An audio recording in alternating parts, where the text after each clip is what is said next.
Hello, everybody. Welcome back. We're on level 4 of lesson 10, combining inputs and outputs. So, this is about frequency. It says this buzzer controller has been expanded to control frequency as well, but the code isn't finished yet. Do this using the duration variable as a model. Create a frequency variable that gets the value from the frequency slider design element.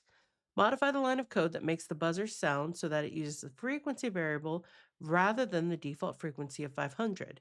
Run your code, then change the frequency and the duration to hear the difference in the buzzer. Don't forget to hit the button after you make a change. All right, so what do we got here? We have onboard event, button L, variable duration, okay, buzzer frequency, and then button right, press, buzzer off. All right, so this is all taken care of. This is just going to turn it off. So we're only dealing with the left button.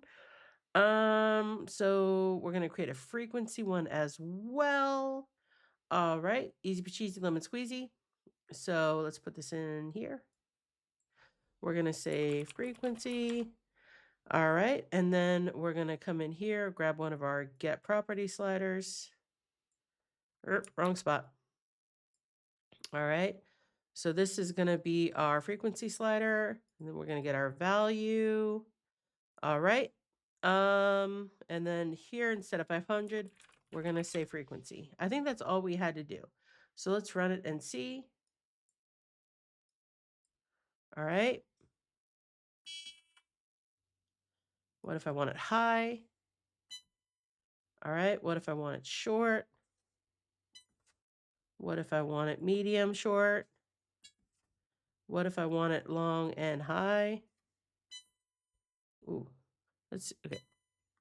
And the turn off button works too. Excellent. All right. Um Oh, that's cool. Once you are set, use the left button to activate, and the right person will meet you at the door. So for Reggie, we want short and high. So that's gonna summon Reggie. Pat is long and low. Okay. Chris is short and low. And then Mac the dog is long and high. Oh Lord. All right. Everybody got called to the front door. Excellent. All right. So we're done with this level. I'll see you on level 5.